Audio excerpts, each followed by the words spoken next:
Hello friends, good afternoon to all my viewers. आज का ये सेशन हम लाइव कर रहे हैं और इस लाइव में हम देखने वाले हैं कि समर कंप्लेंट्स के साथ कैसे डील किया जाए।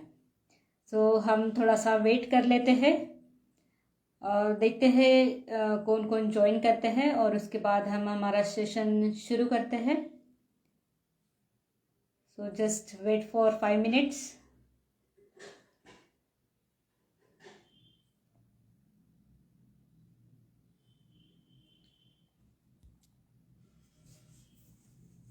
आज की इस वेबिनार में हम देखने वाले हैं समर कंप्लेंट्स के बारे में।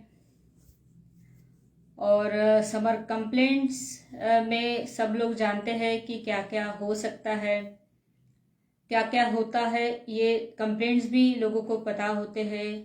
और हम ये जो लाइव वेबिनार ले रहे हैं समर कंप्लेंट्स के बारे में, ये क्यों हमने शुरू किया है या क्यों हम ये वेबिनार ले रहे हैं, इसके पीछे की वजह ये है कि अभी जो है वो समर सीज़न चल रहा है और काफ़ी लोगों को समर में काफ़ी सारे प्रॉब्लम्स आते हैं। हीट जो होती है समर सीज़न में वो जो बाकी सीज़न होते हैं उस सीज़न से ज़्यादा होती है। और ये हीट जो है ये लोग बर्दाश्त नहीं कर सकते, जिसकी वजह से उनको काफ़ी सारे स्किन से रिलेटेड, पेट से रिलेटेड ऐसे कंप्लेंट्स आते हैं। और उसके लिए उन्होंने क्या करना चाहिए, कैसे हीट से होने वाली जो कंप्लेंट्स होते हैं उससे बचना चाहिए, या अगर वो कंप्लेंट्स होते हैं तो किस तरह का ट्रीटमेंट हमने लेना चाहिए। स्पेशली अगर होम्योपैथी की बात अगर हम करते हैं तो क्या ट्रीटमेंट अवेलेबल होता है होम्योपैथी में और कितना फास्ट रिकवरी आपको आपके कंप्लेंट्स में मिल सकती है। तो इसके बारे में हम इस लाइव वेबिनार में डिस्कस करने वाले हैं। आइए, अपना जो वेट करने का सेशन था वो ओवर हो गया है और अब ये लोग जुड़ रहे हैं, तो अब हम स्टार्ट करते हैं कि ये जो समर कंप्लेंट्स है ये होते क्या है। क्योंकि हमारा जो टॉपिक है वो है समर कंप्लेंट्स के ऊपर, और सबको पता है कि समर में कंप्लेंट्स तब आते हैं क्योंकि हम समर को एंजॉय करना चाहते हैं और काफ़ी सारे लोग, बच्चे जो होते हैं उनको भी छुट्टियां होती है, लोगों को भी छुट्टियां होती है, समर वैकेशन एंजॉय करना चाहते हैं, बट ये हीट की वजह से एंजॉय नहीं कर पाते हैं। और सबको कॉमनली पता है कि जब भी वो धूप में निकलते हैं तो हेडेक की प्रॉब्लम हो सकती है। बहुत ही कॉमन प्रॉब्लम होती है हेडेक की, जिसको हम माइग्रेन भी कह सकते हैं। बट माइग्रेन में दो टाइप होते हैं, एक टेंशन हेडेक होता है और एक आपका कुछ पैथोलॉजिकल या तो फिजियोलॉजिकल कॉज होता है। बट अगर हम सन की अगर बात करते हैं तो सन हीट जब हम एक्सपोजर में जाते हैं तो उसकी वजह से हमको हेडेक होता है, तो इसको हम सन हेडेक भी कहते हैं। या जैसे जिन लोगों को सन स्ट्रोक होता है, सन स्ट्रोक में भी हेडेक की एक कंप्लेंट होती है, तो इस तरह का हेडेक होता है और बहुत ही तेज हेडेक होता है। एकदम ऐसा लगता है थ्रोबिंग काइंड ऑफ पेन उसमें होता है। कुछ लोग ऐसे होते हैं जिनको धूप में निकलने के बाद काफ़ी ज़्यादा डिहाइड्रेशन जैसा फील होता है। ऐसा लगता है कि उनके बॉडी से जो वाटर लेवल है वो बहुत कम हो गया है, उनको काफ़ी सैड फील होता है, डिप्रेशन जैसा फील होता है, वीकनेस आ जाती है और कुछ भी काम करने की इच्छा नहीं होती है, बहुत ही ज़्यादा एग्जॉस्ट फील करते हैं। इसके अलावा ऐसे कुछ लोग होते हैं जिनको डायरिया, डिसेंट्री, वॉमिटिंग इस तरह के कंप्लेंट्स आते हैं। तो इस तरह के जो कंप्लेंट्स आते हैं तो इसमें भी बॉडी से जो वाइटल फ्लूइड है, जो वाटर है, वो लॉस होता है और इसकी वजह से उनको डिहाइड्रेशन की स्टेट जो स्टेट आती है वो शुरू हो जाती है। और ये जो डिहाइड्रेशन की स्टेट आती है तो उसमें भी सारे कंप्लेंट्स ऐसे ही होते हैं कि वीकनेस काफ़ी ज़्यादा होता है, डिप्रेशन जैसा फील होता है, कुछ भी काम करने की इच्छा नहीं होती है, डिजीनेस लगता है, फटीग जैसा फील होता है। इसके अलावा काफ़ी सारे लोगों को ये भी प्रॉब्लम होती है कि उनको उनका जो बीपी है वो बीपी भी हमेशा डाउन मिलता है समर सीजन में। जैसे कि मैं अभी प्रैक्टिस कर रही हूँ और इस प्रैक्टिस में हम लोग ये देखते हैं कि काफ़ी जो लोग इस समय पे आते हैं, 12 बजे के बाद आते हैं या 1:30-2 बजे तक के ओपीडीज में आते हैं। उनका पहला सेंटेंस होता है कि मैम धूप की वजह से बहुत ही अनईजी वो फील कर रहे हैं, थकान जैसा काफ़ी जल्दी महसूस होता है, स्किन जो है वो बहुत ज़्यादा अफेक्ट होती है धूप की वजह से, क्योंकि डायरेक्ट जो सनरेज है वो स्किन के कांटेक्ट में आते हैं। और स्किन में जो कंप्लेंट्स हमको मिलते हैं वो जनरली एक्नी होते हैं, जिसको हम पिंपल्स कहते हैं। और इसके अलावा जो दूसरा कंप्लेंट आता है वो ब्राउनिश या तो ब्लैक पिगमेंटेशंस फेस के ऊपर मिलते हैं, जिसको हम टैनिंग भी कहते हैं। तो काफ़ी सारे ऐसे लोग होते हैं जो बाहर जाना अवॉइड करते हैं जस्ट बिकॉज कि स्किन के ऊपर उनको ब्लैकिश डिस्कलरेशन डेवलप हो जाता है, या तो ब्राउनिश डिस्कलरेशन हो जाता है, या रेडिश डिस्कलरेशन डेवलप हो जाता है। उनकी स्किन बिल्कुल रेड हो जाती है और उसके लिए उनको कोई ट्रीटमेंट नहीं मिलता है। क्या करना चाहिए ये उनको नहीं समझ में आता है। तो उनके लिए उन्होंने क्या करना चाहिए ये इस वीडियो में, ये इस लाइव वेबिनार में हम देखने वाले हैं। तो ये सारी प्रॉब्लम्स होती है। इसके साथ साथ कुछ पेशेंट हमारे ऐसे भी हैं, मेरे प्रैक्टिस में मैंने ऐसे भी देखे हैं जिनके एलर्जिक के कंप्लेंट्स जो है वो समर में बढ़ गए हैं। जनरली हम ऐसा देखते हैं कि जो एलर्जी के कंप्लेंट्स है वो विंटर में या तो रेनी सीजन में ज़्यादा होते हैं, बट कुछ ऐसे पेशेंट होते हैं जिनको समर सीजन में उनके कंप्लेंट्स जो है एलर्जी या अस्थमा के या कफ के जो सिम्टम्स है वो समर सीजन में दिखते हैं। और उनका कहना होता है कि विंटर या रेनी सीजन तो ठीक जाता है, लेकिन समर सीजन में उनके जो कंप्लेंट्स है वो बढ़ जाते हैं। तो इसके लिए क्या ट्रीटमेंट हो सकता है, क्योंकि ये बहुत ही रेयर सिम्टम्स है पेशेंट के, और ये पेशेंट खुद फील करता है तब जाके ये बताता है पेशेंट अपने फिजिशियन के पास कि डॉक्टर मुझे ये सारे कंप्लेंट्स ऐसे ऐसे इन दिनों में होते हैं। और ये सारे कंप्लेंट्स हमको तब मिलते हैं जब हम पेशेंट की डिटेल में केस हिस्ट्री लेते हैं कि उसको कौन से वेदर में तकलीफ होती है, कौन से सीजन में उनको कंप्लेंट्स नहीं आते हैं, तब जाके हमको ये सारे डिटेल्स मिलते हैं। सो ये हम इनको सब्जेक्टिव सिम्टम्स बोलते हैं, जो पेशेंट खुद फील करता है और हमको डिटेल्स बताता है। ये तो हो गई कि समर कंप्लेंट्स के बारे में। अब हम देखते हैं कि इसका प्रिवेंशन हमने कैसे करना चाहिए, क्योंकि काफ़ी सारे लोग ऐसे होते हैं, ये समर कंप्लेंट्स में जो कंप्लेंट्स आते हैं ये कंप्लेंट्स उनको होते हैं या उनको पता होते हैं इन सारे कंप्लेंट्स के बारे में, अवेयरनेस होता ज़रूर है, बट उसके बारे में कैसा प्रिवेंशन करना चाहिए ये उनको नहीं पता होता है। तो सब जानते हैं कि समर सीजन आया मतलब उस वक्त उनको उनका जो वाटर इनटेक है, उनका जो पानी पीने का तरीका है वो उनको बढ़ाना पड़ता है। और ऑब्वियसली पर्सन को समर सीजन में जो कम पानी पीने वाला है उसको भी प्यास लगती है और वो लोग भी पानी पीते हैं। खुद को हाइड्रेट रखना समर सीजन में ये बहुत बहुत ज़्यादा इम्पॉर्टेंट है। अगर हम खुद को हाइड्रेट नहीं रखेंगे तो धूप की वजह से हमारे बॉडी में जो फ्लूइड की लेवल है वो कम हो सकती है। इसीलिए समर के सीजन में ज़्यादा से ज़्यादा पानी पीना हम सब सुनते हैं, हमारे घर पे बताया जाता है। एक जनरल अवेयरनेस भी है कि समर के सीजन में पानी ज़्यादा पीना चाहिए, क्योंकि स्वेटिंग भी काफ़ी ज़्यादा होती है और इससे भी आपको एग्जॉशन आ सकता है, उससे भी आपको थकान महसूस हो सकती है। सो इसीलिए समर के सीजन में वाटर इनटेक आपको ज़्यादा से ज़्यादा रखना है। दूसरी बात है कि वाटर इनटेक जैसे हमको ज़्यादा रखना है, तो वाटर इनटेक के साथ हमने ऐसे कौन कौन से हेल्दी नेचुरल ड्रिंक्स है जो हम अगर लेते हैं तो हमारा जो हाइड्रेशन का लेवल है वो मेंटेन रहता है। हमको जो डिहाइड्रेशन से होने वाली जो तकलीफें है, जैसे वीकनेस है, सैडनेस है, डिप्रेशन जैसा लगना है, पल्पिटेशन है, ये सारे कंप्लेंट्स नहीं आते हैं और हमारे जो बॉडी का जो फ्लूइड है वो अच्छे तरीके से मेंटेन हो सकता है।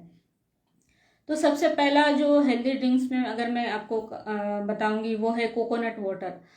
बहुत बार हम जैसे देखते हैं कि मुंबई साइड में जैसे बीचेस पर लोग जाते हैं, गोवा साइड में लोग बीच के तरफ जाते हैं, तो वो कोकोनट का जो पानी है वो अक्सर पीते हैं।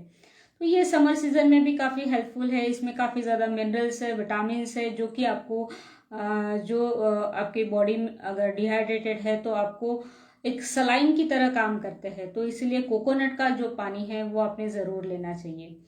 कुकुम्बर का जूस, ककड़ी का जूस जो है उसमें वाटर कंटेंट ज़्यादा है, तो वो भी आपने खाना चाहिए, उसका भी जूस आपने लेना चाहिए।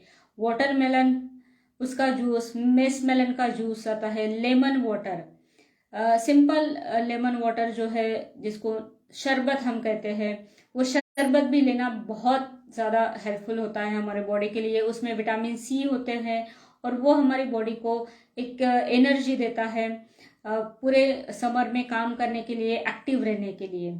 सो इसलिए ऑरेंज जूस भी आप ले सकते हो, इसमें भी आपको विटामिन सी काफ़ी ज़्यादा होता है और वो भी हमको पूरे दिन भर एक एनर्जेटिक फील करा सकता है। बटर मिल्क है, बहुत ही अच्छा ड्रिंक है, आपको एक ठंडा आप फील कर सकते हो और उसमें आपको ये सारे जो ड्रिंक्स है ये लेना काफ़ी अच्छी बात है, क्योंकि ये सारे हेल्दी ड्रिंक्स है जिसकी वजह से आपका जो बॉडी है वो एक हाइड्रेशन लेवल अच्छे से मेंटेन कर सकता है। इसके अलावा अगर हम देखते हैं कि आपका जो स्किन के कंप्लेंट्स है, स्किन के कंप्लेंट्स में मैक्सिमम लोगों में स्वेटिंग बहुत ज़्यादा होती है और उसी के साथ साथ उनको एक्ने डेवलप हो जाते हैं, ब्राउनिश या ब्लैकिश डिस्कलरेशन उनके फेस के ऊपर आ जाते हैं। तो इसमें होता ये है कि जैसे ही हम बाहर निकलती है स्वेटिंग होती है और स्किन से ऑयल सिक्रेट भी होता है, उसकी वजह से स्किन के ऊपर पिंपल्स आना, एक्ने आना बहुत ही कॉमन बात होती है। और काफ़ी लोग ऐसे होते हैं जो इस सन की लाइट से सेंसिटिव भी होते हैं, तो उनके स्किन में ऐसा अक्सर हमको दिखाई देता है। स्किन में ब्राउनिश या ब्लैकिश डिस्कलरेशन ये भी बहुत कॉमन है, जो लोग सेंसिटिव है सन हीट से, उन लोगों में ये पाया जाता है। तो ऐसे लोगों ने जनरली स्किन के लिए सनस्क्रीन जो है लोशंस आते हैं वो यूज़ करने चाहिए, या अगर ये जो सनस्क्रीन लोशंस वगैरह है ये सारे सनस्क्रीन लोशन हर्बल होने चाहिए, नेचुरल होने चाहिए, सो दैट उनकी जो स्किन है वो ठीक तरीके से उनको कूल फील करा सकती है, या वो उनका जो ब्लैकिश या ब्राउनिश डिस्कलरेशन है वो भी कम आ सकता है। और ज़्यादा से ज़्यादा अगर घर पे अगर रेस्ट करते हैं, धूप में जाना अवॉइड करते हैं, तो सबसे बेस्ट उनके लिए रहेगा।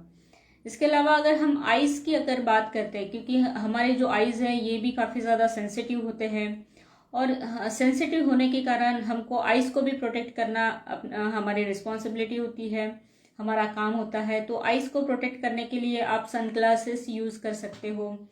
आपका जो क्लोथिंग स्टाइल है उसको आपको चेंज करना पड़ता है।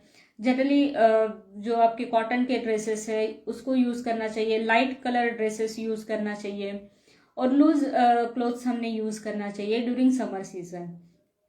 इसके अलावा अगर हम बात करते हैं कि अगर किसी को बहुत ज़्यादा खाने का शौक है, तो जैसे समर सीज़न है तो समर सीज़न में जो ऑयली फूड है, फैटी फूड है, जैसे बहुत ज़्यादा स्पाइसी फूड है जो बॉडी में जाने के बाद हीट प्रोड्यूस करते हैं, ऐसे सारे जो फूड है वो अवॉइड करने चाहिए। जितना ज़्यादा हो सकता है हमने ठंडी चीज़ें जो है वो हमारे खाने में इंक्लूड करनी चाहिए। Fruits, vegetables, green leafy vegetables ये हमने खाना चाहिए और ज़्यादा से ज़्यादा जो ठंडी चीज़ें हैं वो हम समर के दौरान हम ले सकते हैं। तो इस तरह के हमारे लाइफस्टाइल में हम चेंजेस कर सकते हैं। ये सारी चीज़ें बच्चों में भी सेम होती है और बच्चे, यंगस्टर्स, ओल्ड एज, वुमेन्स, इन सभी में ये सारी चीज़ें हमको प्रिवेंशन के तौर पर ज़रूर करना चाहिए। और अगर हम बात करते हैं कि यहाँ पे ट्रीटमेंट हमने कब लेना चाहिए, तो बहुत ज़्यादा अगर हमको नौशिया होता है, बहुत ज़्यादा डायरिया होता है, वॉमिटिंग होती है, तब हमने ट्रीटमेंट का पार्ट ज़रूर अपनाना चाहिए। और जो ट्रीटमेंट होता है, जैसे कि मैंने मेरे प्रैक्टिस में काफ़ी लोग ऐसे देखे जो कि समर सीज़न में आते हैं और समर सीज़न में काफ़ी छुट्टियाँ होने की वजह से फंक्शंस भी काफ़ी ज़्यादा होते हैं और उन फंक्शंस में खाना खाया जाता है, पानी भी पिया जाता है वहाँ पर जो अवेलेबल है। तो इन सारी चीज़ों से हमारा जो एब्डोमेन है, हमारा जो गैस्ट्रिक कंप्लेंट्स है वो भी एग्रेवेट हो जाते हैं। फूड पॉइजनिंग के काफ़ी ज़्यादा केसेस मैंने ऐसे देखे हैं कि जो इकट्ठा खाना बनाया जाता है, जो पानी वहाँ पे अवेलेबल होता है, वहाँ पर उनको उस सारे चीज़ें खाने की वजह से उनको फूड पॉइजनिंग डेवलप हो जाती है। समर की सीज़न में भी उनको गैस्ट्रिक कंप्लेंट्स डेवलप हो जाते हैं। काफ़ी लोग होते हैं जो समर सीज़न में स्विमिंग भी करते हैं, तो स्विमिंग करने के बाद भी उनको कंप्लेंट्स जो है, समर कंप्लेंट्स है, वो डेवलप हो जाते हैं। तो इस ये जो तरीके होते हैं, तो ये छोटे छोटे सिम्टम्स होते हैं या छोटे छोटे कॉजेस होते हैं, और इसके लिए होम्योपैथी में सिम्टम्स के आधार पर भी काफ़ी सारे मेडिसिन अवेलेबल होते हैं। तो जो होम्योपैथी में जो ट्रीटमेंट दिया जाता है वो बिल्कुल सेफ होता है, नेचुरल होता है और विदाउट एनी साइड इफेक्ट होता है। सो काफ़ी जो लोग होते हैं जिनको हेडाक होता है, बहुत ज़्यादा नौशिया वॉमिटिंग होती है, डिहाइड्रेशन होता है, लो बीपी हो जाता है, इस तरह के सारे कंप्लेंट्स के लिए होम्योपैथी में ट्रीटमेंट अवेलेबल होता है। तो अगर मैं ट्रीटमेंट की अगर बात करती हूँ, तो जिन लोगों को हेडेक बहुत ज़्यादा होता है उन लोगों के लिए हमारे पास काफ़ी सारे मेडिसिन अवेलेबल है, जैसे कि नाइट्रम्यूर है, ग्लोनाइन है, नाइट्रम कार्ब है, जो कि हेडेक के लिए यूज़ किया जाता है। और भी कई सारे रेमेडीज़ हैं। इसके अलावा अगर किसी को सैडनेस आता है, डिप्रेशन आता है, बहुत ही वीक फील होता है समर सीजन के वक्त, तो उनके लिए जेल्सिमियम ये बहुत ही इम्पॉर्टेंट रेमेडी है जो कि हम अक्सर पेशेंट को देते हैं। इसके अलावा अगर गैस्ट्रिक कंप्लेंट्स है, तो गैस्ट्रिक कंप्लेंट्स में जैसे फूड पॉइजनिंग अगर हो गया तो उसके लिए हम जैसे आर्सेनिक कार्ब है, इसको हम प्रिस्क्राइब करते हैं। या समर सीजन में जैसे स्विमिंग अगर हो गई तो उसमें उसकी वजह से अगर कुछ कंप्लेंट्स आते हैं तो एंटीक्रोड वगैरह, इस तरह की कई सारे होम्योपैथिक में मेडिसिन अवेलेबल होते हैं जो कि हम पेशेंट को प्रिस्क्राइब करते हैं। बट यहाँ पर मैं मेरे सारे व्यूवर्स को एक बात ज़रूर बताना चाहूँगी कि जितने भी लोग होम्योपैथिक मेडिसिन लेना चाहते हैं उन सभी ने उनके आजू बाजू के जो भी होम्योपैथिक डॉक्टर्स हैं उनके पास जाकर उनके कंप्लेंट्स बताकर उन्होंने उसका ट्रीटमेंट लेना ज़रूरी है। क्योंकि जितने भी रेमेडीज़ के नाम मैंने अभी आपको बताया है उन सभी रेमेडीज़ को देने का एक सही तरीका होता है। उसके डोजेस डिसाइड करना डॉक्टर का काम होता है, कौन सी पावर में लेना ये भी देना ये भी डॉक्टर का काम होता है। सो कभी भी ऐसे ही मेडिसिन जो डॉक्टर ने बताया है, जिसका नाम बताया, आप फार्मेसी में जाए और उसको खरीद के खाए, ये ऐसा इस तरीके का ट्रीटमेंट होम्योपैथी में नहीं होता है। सो बेटर ऑप्शन ये है कि आप अपने होम्योपैथिक डॉक्टर्स के साथ कंसल्ट कीजिए और कंसल्ट करने के बाद ही आप अपना ट्रीटमेंट कर सकते हो। ठीक है, तो ये सारे कंप्लेंट्स होते हैं और इस तरीके का ट्रीटमेंट अवेलेबल होता है। अब हम बात करते हैं कि रिकवरी आपको कितनी फास्ट होती है। तो रिकवरी आपको with in 15 minute, half an hour, 2 hours, इतनी फास्ट रिकवरी होम्योपैथी में होती है। मेरे कई सारे ऐसे पेशेंट्स हैं जिनको मैं केस टेकिंग लेते वक्त ही मेडिसिन देती हूँ जैसे ही उन्होंने सिम्टम्स बताया, और immediately with in 5 minutes, with in 10 minutes, 15 minutes उनको रिलीफ होता है वही के वही। इस तरह से होम्योपैथी ट्रीटमेंट जो है वो काम करता है, अगर पेशेंट जब आपको उसके जो सिम्टम्स है वो अगर सही तरीके से बताता है। सो ये सारे समर के कंप्लेंट्स होते हैं, और इस तरीके का अभी जितना मैंने आपको प्रिवेंशन के बारे में बताया ये प्रिवेंशन होता है। और जो ट्रीटमेंट पार्ट है वो ट्रीटमेंट पार्ट कुछ इस तरह, बहुत ही ज़्यादा अगर इमरजेंसी कंडीशन है तो आपको सलाइन भी दी जाती है जो कि आप अदर स्कूल ऑफ मेडिसिन में आपको देते हैं। इसी तरीके का ट्रीटमेंट होम्योपैथी में भी होता है। आपको भी डिहाइड्रेशन नहीं होना चाहिए, उसके लिए प्रिवेंटिव मेडिसिन आपको दी जाती है।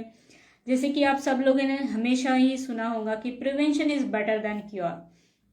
सो इसमें ये ऐसा होता है कि हम आपको नहीं होना चाहिए उसके लिए भी आपको मेडिसिन प्रिस्क्राइब करते हैं, और जब भी आपको जो कुछ सिम्टम्स आते हैं उसके ऊपर भी हम आपको मेडिसिन प्रिस्क्राइब करते हैं।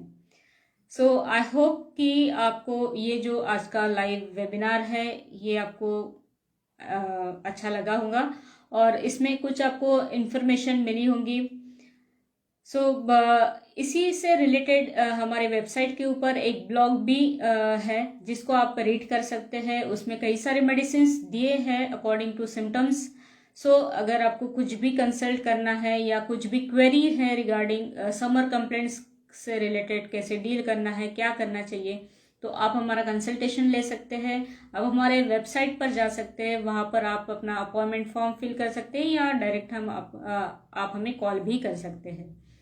और अगर आपको इसी तरह से कुछ लाइव वेबिनार्स चाहिए जो कि एब्सोल्युटली फ्री रहेंगे, और कुछ टॉपिक्स आपके मन में भी है जो आप हमें सजेस्ट कर सकते हैं, तो ऐसे टॉपिक्स भी आप हमसे शेयर कर सकते हैं। मैं डेफिनेटली ट्राई करूंगी कि जितने आपके टॉपिक्स हैं उन सभी के ऊपर हम इस तरह के लाइव वेबिनार लेंगे, और मैं आपको एक सही साइंटिफिक वे से जो इंफॉर्मेशन होती है वो मैं आप तक के पहुंचाऊँ, और आपकी जो हेल्थ है वो हमेशा ही काफ़ी अच्छी रहे। So take care. आज के इस लाइव वेबिनार में इतना ही हम डिस्कस करते हैं। Stay tuned for next live webinar. Thank you.